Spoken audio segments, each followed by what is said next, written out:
আসসালামু আলাইকুম। আজকে জামাই আদরে যে আস্ত মুরগির দুরুস বা রোস্ট বা যাই বলি না কেন, আস্ত মুরগির যেই উম উপাদেয় খাদ্যটি হয় সেটি আপনাদেরকে শেয়ার করব। আশা করি আপনারা আমার পাশে থাকবেন।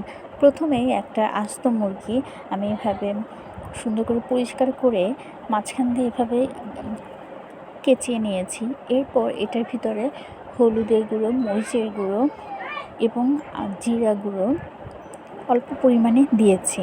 সব কিছু দিয়েছি, সাথে একটু লবণও অ্যাড করেছি। সব কিছু দিয়ে আমি খুব সুন্দর করে এটি মাখিয়ে নেব। আর কিন্তু কিছুই দেইনি, এই ৩-৪টা জিনিসই দিয়েছি। দিয়ে খুব ভালো করে এটা মাখিয়ে নিতে হবে যেন প্রত্যেকটা কোণায় কোণায় এই মশলাটা ঢুকে। খুব ভালো করে মাখিয়ে একদম প্রত্যেকটা অংশে ভালো করে মাখিয়ে আমরা এটাকে রেস্টে রেখে দিব কিছুক্ষণের জন্য। আমি প্রায় আধা ঘন্টার মতো রেখেছি। আর পা দুটো সুন্দর করে সুতো দিয়ে বেঁধে দিয়েছি, কারণ পা দুটো সুন্দর করে বেঁধে না দিলে মুরগির শেপটা নষ্ট হয়ে যায়। তাই সুন্দর করে পাটা বেঁধে দিব আমরা। খুব সুন্দর করে বেঁধে এটা আমরা রেস্টে ম্যারিনেট করে রেখে দিব। যে কোনো রান্নার ক্ষেত্রেই ম্যারিনেশনটা অনেক বেশি গুরুত্বপূর্ণ। ভালো করে ম্যারিনেট করলে সব রান্নাই খুব মজাদার হয়। এর পরবর্তীতে আমরা একটা খালি প্যানে কিছু সয়াবিন তেল দিয়ে নিব। তেলটা গরম হয়ে গেলে আমরা ওই আস্ত মুরগিটা তেলে ফ্রাই করতে দিব।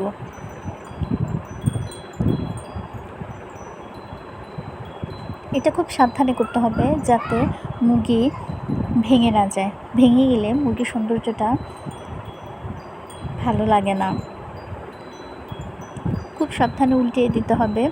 আর চুলার আঁচ অবশ্যই মিডিয়াম টু হাইয়ে রাখতে হবে। খুব বেশি নিচু আঁচ রাখলে রান্নাটা ভালো করে হবে না, আর মুরগিটা পানি ছেড়ে দেবে। আর খুব বেশি হাই আঁচ রাখলে মুরগিটা উপর থেকে ক্রিস্পি তো হবে কিন্তু ভিতরটা কাঁচা থেকে যাবে।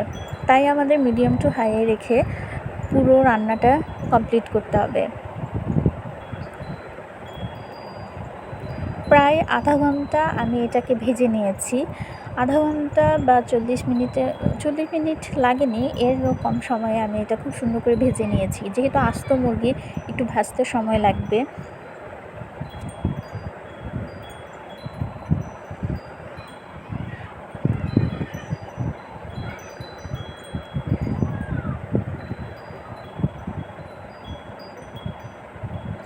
এরপর মুরগিটা ভাজা হয়ে গেলে আমরা মুরগিটা উঠিয়ে নিব।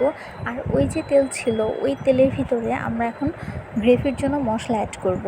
গ্রেভিতে আমরা এখানে পেঁয়াজ বাটা, আদা বাটা, রসুন বাটা এটুকু দিয়ে খুব ভালো করে ভেজে নেব যতক্ষণ না পেঁয়াজ, আদা, রসুন থেকে কাঁচা যে গন্ধটা আছে সেই গন্ধটা না থাকে।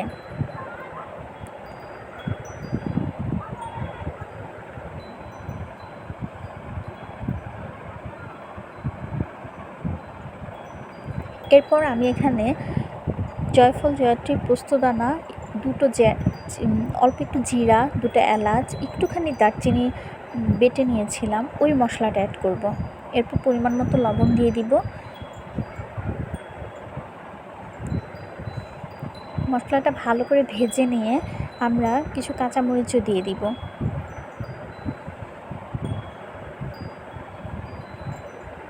এরপর আমরা কিছু গুঁড়া মশলা অ্যাড করব। হলুদ গুঁড়ো, মরিচ গুঁড়ো, জিরা এবং ধনিয়া গুঁড়ো।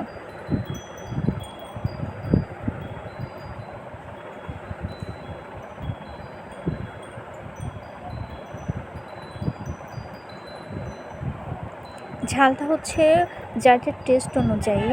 আর আমার মনে হয় আস্ত মুরগির রোস্ট বা দুরুসে হালকা মিডিয়াম ঝালই মজা হয়। খুব বেশি ঝাল ভালো লাগে না, আবার খুব কম ঝালও না। এখন একটু পরিমাণ মতো অল্প একটু পানি দিয়ে দিব। পানিটা দিব যাতে মশলাটা পোড়া না লাগে। খুব ভালো করে মশলাটা আমাকে এখন কষিয়ে নিতে হবে। হালকা একটু চিনিও দিয়ে দিব। চিনিটা এখানে টেস্ট বাড়ানোর কাজে লাগবে, মিষ্টি অ্যাড হবে না। মশলাটা যখন তেলটা উঠে আসবে উপরে, তখন বুঝতে হবে যে হ্যাঁ, আমার মশলাটা খুব ভালো করে কষানো হয়ে গেছে। মশলা ভালো করে কষানোটা এখানে খুবই গুরুত্বপূর্ণ, কারণ মশলা কষানো না হলে মুরগিটা মজা লাগবে না। এরপর ওই আস্ত মুরগিটা এর মাঝে, এই কষানো মশলার মাঝে দিয়ে দিব। আর হ্যাঁ, আমি একটুখানি লেবুর রসও অ্যাড করেছি। ছোট যে কাগজের লেবু আছে, ওটা 2 পিস রস করলে যতটুকু রস হবে ঠিক ততটুকু, খুবই অল্প পরিমাণে। আপনাদের যাদের টক দই আছে তারা টক দই ইউজ করতে পারেন। আমার টক দই ছিল না বলে আমি অল্প একটু লেবুর রস দিয়েছি।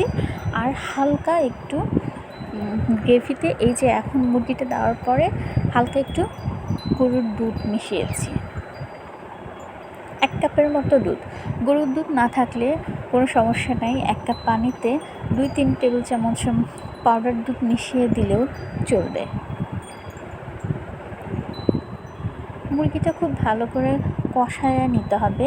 কষানো হয়ে গেলে আমরা হালকা একটু ওই যে দুধ দিয়েই একটুখানি পানি দিব, অন্য কোনো পানি না, শুধুমাত্র দুধটা দিলেই হবে। দুধ দিয়ে তারপর আমরা ঢেকে দিয়ে এটাকে ভালো করে রান্না করে নেব। আর খুব সাবধানে এপিট ওপিট করতে হবে যাতে মুরগিটা ভেঙে না যায়। এ পর্যায়ে আমরা ঢেকে দিব। আর ঢেকে খুব বেশি না, মাত্র 15-20 মিনিট রান্না করলেই আমাদের মজাদার এই আস্ত মুরগির রোস্ট বা দুরুস, যে নামেই ডাকি না কেন, জামাই আপ্যায়নে কিংবা মেহমানদারিতে খুবই গুরুত্বপূর্ণ একটা ডিশ হিসেবে কাজ করবে। আপনারা চাইলে এটা বাসায় নতুন জামাই বা নতুন কোনো মেহমান বা কাউকে চমকে দিতে অবশ্যই রেসিপিটা ট্রাই করতে পারেন। আমি তো আমাদের নতুন জামাইকে আপ্যায়নে এটা করেছি, অবশ্যই আপনারা করে দেখবেন। আমার রেসিপিটা কেমন লাগলো জানাবেন। গ্রেভিটা খুবই কম রেখে মুরগিটা চুলা থেকে নামাতে হবে। আলহামদুলিল্লাহ, প্রথমবারই আমার খুবই মজা হয়েছে। ইনশাল্লাহ আপনাদেরটাও ভালো হবে।